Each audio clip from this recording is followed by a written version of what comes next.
Bonsoir à toutes, bonsoir à tous et bonsoir à vous deux. Bonsoir Héloïse. Bonsoir. Bonsoir Simon. Bonsoir. Simon Thomas, Héloïse Jadoul, on est ravis de vous avoir.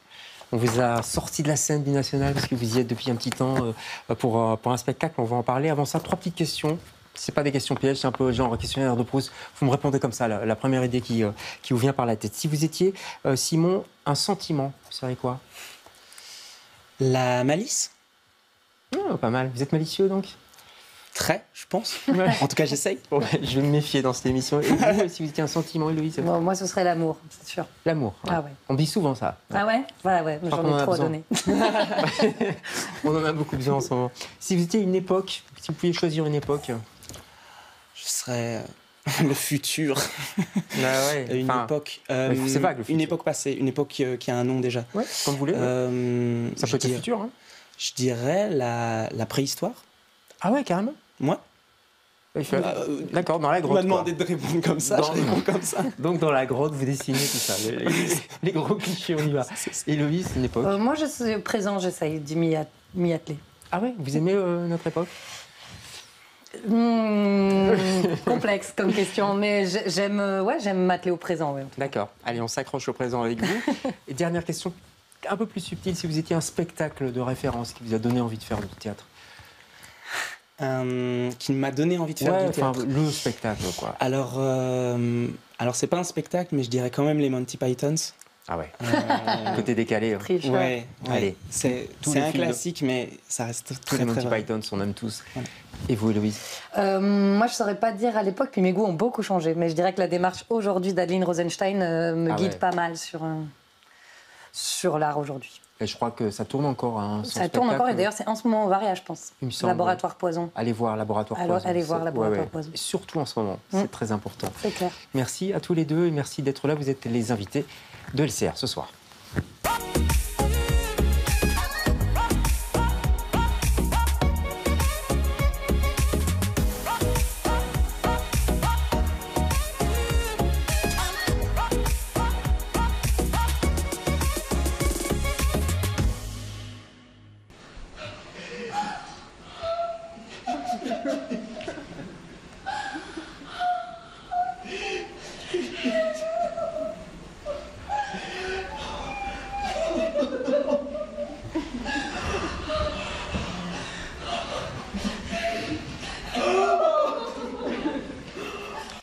Voilà, c'est ce qui se passe pour l'instant sur la scène. C'est mystérieux, hein, mais on va vous expliquer tout ça. Ne vous inquiétez pas, sur la scène du Théâtre National, je vous ai vu faire des grimaces, rigoler. Ça vous fait quoi comme effet Je rigolais déjà parce qu'Héloïse, elle s'est pas forcément déjà vue de l'extérieur. Ah ouais, ça fait drôle. Ça fait bizarre de se voir, Héloïse. C'est ça qu'on voit tous les soirs, hein, je vous préviens. Oui, mais je suis désolée pour vous, mais... non, mais disons que je fais du théâtre pas spécialement pour me voir. Ah bah ouais, Voilà. sinon vous feriez autre chose, de la télé, Probablement, peut-être, en tout cas, j'aime bien le théâtre pour ça. Puis on rigole aussi parce qu'on sait ce qui se passe juste après. Ouais. Que forcément... Et ça, c'est un lien avec le fil, évidemment, parce que ça, c'est une sacrée idée aussi. Les deux personnages, et on va d'emblée citer Jules qui est avec vous, Il Jules faut Churin. citer Jules Churin. Il est exceptionnel. Il est exceptionnel. Ouais. Donc vous êtes deux sur scène, vous êtes le metteur en scène. Comme ça, voilà, on situe bien. Metteur en scène un peu dingue, un peu malicieux. Notamment cette idée de prise. Bah ouais, non mais d'où vient cette idée d'être relié par une prise? Bien... C'est génial comme idée, je trouve. On est parti de matériaux très différents de ceux qui sont là présentement. Ouais. Et parmi eux, il y avait l'envie qu'à un moment, un des personnages, alors je ne sais plus si c'était Arsène ou Fanfan, d'ailleurs encore aujourd'hui, on ne sait pas trop qui est Arsène, qui est Fanfan. Ouais, enfin globalement, Fanfan, c'est vous quand même, non? Il paraît, la rumeur veut ça. Ouais. Mais même moi, je l'ai dans les découvert scènes. au fur et à mesure. D'accord, ok. Et il y avait l'envie que l'un des deux devienne un robot à partir d'un moment. Et du coup, il y avait un travail sur l'Android et une recherche là-dessus. Et finalement, on s'est séparés de ces matériaux initiaux, mais on a fait des tests de comment être un androïde et comment sans être caricatural. Ouais. C'est marrant parce qu'il y a un autre spectacle au Varia qui est avec des robots qui a eu lieu. C'est un peu peut-être la tendance en ce moment, comme ils sont partout les robots. C'est ça. Et du coup, on a fait un test où il et elle étaient branchés. Et s'en est suivi je vais dire un Roméo et Juliette de robots qui étaient était extrêmement drôle et qui a même balayé tous les matériaux qu'on avait jusque-là et on s'est dit bon, ça vaut la peine d'étirer. On voit le monde un peu loufoque, absurde, passionnant aussi, cartoonesque même de Simon. Vous avez adoré, bon lapsus, vous avez adhéré rapidement à cet univers. En fait, avec Simon, on collabore ensemble depuis la fin de l'école, donc c'est bizarre, mais depuis presque 15 ans déjà. Ouais. Et du coup, ça fait un long moment qu'on se travaille au corps là-dessus, donc c'est vraiment son monde à lui, puisque en plus toutes les références de Simon, c'est pas les miennes au départ. Bande dessinée, Monty Python, moi au début, mais c'est ça qui est pas mal, c'est qu'à chaque fois il passe par mon filtre, moi je dis je comprends pas, et donc on est dans un chouette dialogue avec ça, mais j'adore complètement, enfin en tout cas en tant qu'actrice c'est un bonheur fou parce que c'est une exigence folle en termes de technicité. Comme ça. Bon, là, on a juste vu un extrait. Il faut absolument aller voir le spectacle. Mais c'est pas évident à jouer quand même. Enfin, et en même temps, c'est du plaisir. C'est un plaisir de dingue. Mais c'est vraiment un endroit de grande maîtrise et technicité. Parce que l'humour, c'est complexe. Enfin, c'est vraiment très compliqué. C'est très rythmique. Donc voilà, puis il y a une grande précision, radicalité chez Simon dans les détails, etc. Donc moi j'adore être au service de choses aussi précises que ça. Et on est dans l'absurde, on voit là pour l'instant des photos du spectacle, en plus la mise en scène, la scéno est magnifique, cartoonesque comme je l'ai dit, futuriste. Mais il y a deux personnages, on est dans l'absurde, je l'ai dit, ça me fait penser à Beckett aussi, enfin, vous voyez, on est dans cet univers-là aussi. Dans un autre style, hein, mais c'est aussi une référence. Tout à fait. C'est une référence en tout cas dont on fait le parallèle souvent quand on regarde le travail, mais que j'ai quand même passé une scène de Beckett à mon concours d'entrée. Tiens, bah oui. Donc voilà. C'était quoi? C'était quelle pièce? C'était En attendant Godot. Ouais. Et il y a des petites vibes de ça, oui, c'est sûr. J'ai l'impression, Oui, tout à fait. Alors, derrière ça parle du temps qui passe, de la mort, de l'au-delà, du passé, du futur. C'est presque un cours de philo. On assiste à ça, non? J'ai l'impression, Héloïse.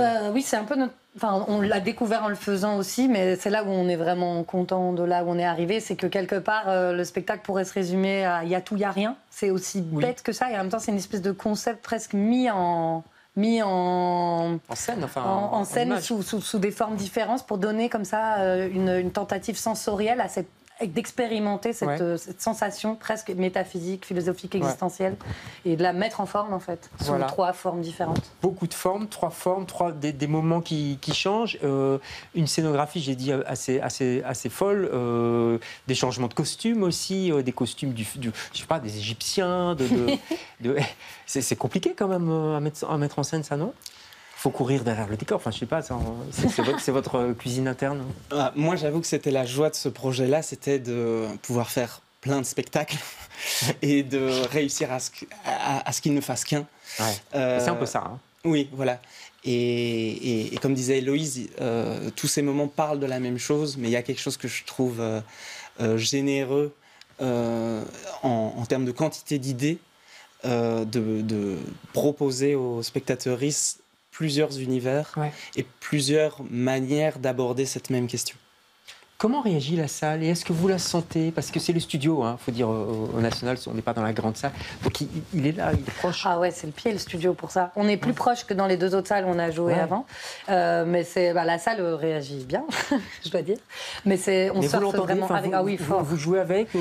Oui, parce que comme il y a de l'humour, il y a vraiment une place à prendre. Donc c'est vrai que selon les soirs où il y a des publics plus réservés, ça ne veut pas dire qu'ils ont moins apprécié, mais c'est vrai qu'on sent que pour nous, il y a tout un équilibre dans la place qu'on leur laisse et selon la place qu'ils prennent ou non ce soir-là, il y a un jeu de rythmique et de confiance à garder dans l'humour qu'on propose, parce que tous les publics n'ont pas la même facilité à rire à gorge déployée. Puis Simon, en plus, c'est quelqu'un qui apprécie quand les rires sont pas tous en même temps, quand on touche pas toutes les mêmes personnes pour les mêmes raisons. Donc le but n'est pas de provoquer une hilarité générale. Non, c'est pas un stand-up quoi. Voilà, c'est pas un stand-up. Après, ça ne dévalorise en rien. Il y a des stand-up bien grinçants ces dernières années qui valent vraiment le coup pour ça. C'est vrai. Mais effectivement, on est sur quelque chose qui va justement oser être grinçant et ne pas être non plus dans la complaisance de ouf, on est sûr qu'on a bien eu tout le monde là-dessus. Bon, il y a certains moments où quand même on espère. Mais... Des effets de surprise, c'est ça Oui, quand même. Il y a pas surprendre le public, quoi. Ça rejoint un peu l'idée de Malice. on a essayé tout au long du spectacle de trouver des éléments surprenants, en tout cas qui étaient insolites, qui venaient nous chercher à transformer nos attentes. Sur ce que ça peut être la suite. Ouais, et déstabiliser peut-être aussi le public. C'est vrai qu'au début, les deux personnages sont en train de parler tranquillement pendant que les gens s'installent. Enfin, il y a un petit côté mystère. On aime bien ça au théâtre, jouer un petit peu sur l'avant-spectacle, j'ai l'impression. En tout cas, dans la démarche de Simon, puis on est quelques-uns, parce que dans ma démarche de metteuse en scène aussi, puis d'autres avec qui on discute, à aimer beaucoup cette question de rendre le spectateur actif, les spectateuristes actifs. Et donc, du coup, d'effectivement leur proposer des choses qui vont challenger le rapport à l'attente, le rapport à sur quel code on vient les chercher. Voilà, ça c'est vrai que c'est un peu... C'est pas mal parce que souvent, c'est vrai que c'est en train de changer. C'est pas mal ce changement, je trouve, parce que dans l'ancien temps, j'allais dire, on allait au spectacle, on s'asseyait, il y avait le rideau qui s'ouvrait, c'était les acteurs, c'était les spectateurs, quoi. Et voilà, c'était... il y avait une espèce de fossé, il y avait même une fosse, on disait une fosse. Je trouve que ça tend à changer quand même, notamment par les effets de surprise, on va chercher on va titiller les gens, quoi. Là, c'est clair comme je disais, le jeu sur l'attente. Et qu'est-ce que normalement, dans une histoire bien construite, est censé se passer, et puis qu'est-ce qui n'arrive pas, quel chamboulement et quels décalages sont possibles. On est à l'affût de tous les décalages. Il y a quand même un rapport scène-salle où les gens ne passent pas le quatrième mur, mais en tout cas, quels sont les éléments qu'on amène au plateau, il y a un jeu, c'est sûr. Vous êtes vraiment malicieux, en fait. Ah oui, je crois. Vous confirmez? Ah oui, il est tombé dedans. C'est une bonne comédienne? Excellente. Vraiment incroyable. C'est une comédienne qui a un goût du travail et de la précision. Et elle est en train de rougir, là. Et qui est du coup passionnante, car elle construit toujours plus loin.